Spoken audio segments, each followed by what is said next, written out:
नमस्कार, मैं रीना जायसवाल। आप देख रहे हैं क्लाउन टाइम्स ब्रेकिंग न्यूज की खास खबर। अब खबरें विस्तार से। नगर निगम के नवागत नगर आयुक्त हिमांशु नागपाल ने पदभार ग्रहण करने के बाद गुरुवार को प्रेस वार्ता कर अपनी कार्य प्राथमिकताएं साझा की। उन्होंने कहा कि शहर की स्वच्छता, सड़क मरम्मत और नागरिक सुविधाओं को सुदृढ़ बनाना उनकी पहली प्राथमिकता होगी। नगर आयुक्त ने साथ ही यह भी बताया कि लीगेसी वेस्ट निस्तारण के कार्य को तेजी से आगे बढ़ाया जाएगा। वाराणसी की फ्लोटिंग पॉपुलेशन को ध्यान में रखते हुए सफाई व्यवस्था को और अधिक सुदृढ़ किया जाएगा। उन्होंने कहा 9 विस्तारित वार्डों के विकास कार्य प्राथमिकता पर होंगे तथा चल रही परियोजनाओं को गति दी जाएगी। साथ ही नए प्रोजेक्ट लाने की दिशा में भी प्रयास किए जाएंगे। पार्किंग व्यवस्था को सुधारने और अवैध पार्किंग पर सख्ती की बात करते हुए उन्होंने कहा कि डोर टू डोर कूड़ा संग्रहण को 100% सुनिश्चित किया जाएगा। नगर आयुक्त ने कहा कि घाटों की सफाई और गंगा की पवित्रता को बनाए रखने के लिए विशेष अभियान चलाया जाएगा। उन्होंने निर्देश दिया नागरिकों की शिकायतों पर तुरंत संज्ञान लिया जाए और अधिकारियों कर्मचारियों द्वारा फोन कॉल का जवाब अवश्य दिया जाए। नगर आयुक्त ने यह भी कहा कि क्षतिग्रस्त सड़कों की मरम्मत कार्यों को तेजी से कराया जाएगा ताकि जनता को किसी प्रकार की असुविधा न हो। आज यहाँ मैंने नगर आयुक्त वाराणसी के पद पर प्रभार लिया है और क्या प्राथमिकता रहेगी, क्या इश्यूज हैं, आप सबसे डिस्कस करने के लिए इस मीटिंग को बुलाया गया था। एक सौभाग्य का अवसर है कि बाबा विश्वनाथ की नगरी, प्रधानमंत्री जी का संसदीय क्षेत्र और विश्व की सबसे प्रसिद्ध नगरी में सेवा करने का अवसर मिला है। सबसे मुख्य प्राथमिकता हमारी यहाँ पे स्वच्छता को लेकर रहेगी कि शहर में स्वच्छता को लेकर ज्यादा से ज्यादा जन जागरण के कार्यक्रम किए जाएं, डोर टू डोर कलेक्शन को बढ़ाया जाए और वेस्ट सेग्रीगेशन को एट सोर्स हम करें और वेस्ट को प्रोसेस करके उसको एक यूजफुल आइटम के रूप में कन्वर्ट करें।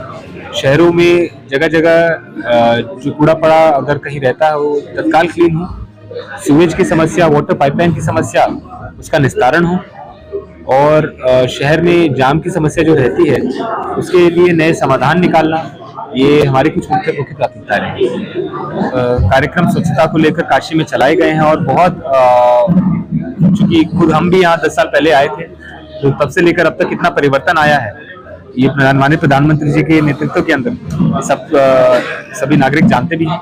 पर अभी भी स्कोप है, अभी भी बहुत चीजें की जानी है। इसमें सबसे मुख्य जन भागीदारी का महत्व रहेगा कि पब्लिक को कैसे ज्यादा से ज्यादा हम उनके बिहेवियर को चेंज कर पाएं, उनके एटीट्यूड को चेंज कर पाएं, ताकि कोई भी व्यक्ति खुले में कूड़ा ना फेंके। डस्टबिन यहाँ शहर में बढ़ाने की बड़ी आवश्यकता है। डस्टबिन बहुत जगह जगह नहीं दिखते हैं तो उन्हें बढ़ाने को लेकर हम प्रयास करेंगे। ज्यादा से ज्यादा डस्टबिन को हम पब्लिक प्लेसेस पे लगाएं, उनकी क्लीनिंग को इंश्योर करें। नगर निगम द्वारा लगातार जाम हो रही है, उसका भी कार्य किया जा रहा है, लेकिन किसी भी जगह ये नहीं दिख रहा है कि जाम की समस्या से लोग निकल रहे हैं या लोगों को उसका सामना नहीं करना पड़ रहा है। चूंकि काशी में पिछले कुछ समय में ट्रैफिक इनफ्लो जो कभी दिल्ली का मंदिर के अंदर 25 से 30 हजार विजिटर होते थे वो बढ़ के 3 से 5 लाख हो गए हैं। तो 10 टाइम्स हमारे शहर का ट्रैफिक लोड बढ़ा है और उसके अनुसार जो बड़ी बड़ी परियोजनाएं भी कुछ शहर में आई हैं, जैसे यहाँ मोहनसराय रोड का चौड़ीकरण हुआ है, भदोही रोड का चौड़ीकरण हुआ है, आजमगढ़ रोड का चौड़ीकरण हुआ है, रामनगर टिंगड़ा रोड का चौड़ीकरण हुआ है, शहर में रविंद्रपुरी रोड का चौड़ीकरण चल रहा है। तो जो मेजर रूट्स हैं उनके चौड़ीकरण के काम भी बहुत सारे शहर में टेकअप हुए हैं। आगे भी दाल मंडी का पूरा कार्य चल रहा है। तो इन सब कार्यों के माध्यम से और शहर में पार्किंग व्यवस्थाओं को बढ़ाकर और एंक्रोचमेंट को खत्म करके तभी ये कार्य आगे बढ़ाया जा सकता है, क्योंकि शहर में पर्यटक की संख्या लगातार बढ़ती जा रही है। तो उनके लिए रोड्स हमारी उनकी संख्या के साथ साथ वैसे ही चौड़ी हों और पार्किंग अनुसार बढ़े, ये मुख्य प्राथमिकता रहेगी। सर, क्लाउन टाइम्स के माध्यम से आप काशी की जनता को क्या संदेश? काशी की जनता को आपके माध्यम से बस यही संदेश रहेगा कि स्वच्छता को लेकर नगर निगम कितना भी काम करता है उसके कोई सार्थक परिणाम नहीं निकलेंगे अगर आप स्वच्छता के कार्यक्रम के साथ नहीं जुड़ेंगे। ये हमारी नैतिक जिम्मेदारी है। जब देश के प्रधानमंत्री, प्रदेश के मुख्यमंत्री खुद उन स्वच्छता कार्यक्रमों से जुड़ सकते हैं तो हमारी भी नागरिक होने के नाते इतनी जिम्मेदारी नैतिक बनती है कि अपने घर में जो कूड़ा निकलता है उसे आप सेग्रीगेट करके जो कूड़ा कलेक्शन की गाड़ी आती है उसी में डालें। खुले में ना आप थूकें कहीं, ना आप कहीं लिटरिंग करें, कहीं आप कूड़ा ना फेंकें। तो अगर हर नागरिक ये ठान ले और इतना कर दे तो काशी से स्वच्छ कोई शहर नहीं होगा। धन्यवाद।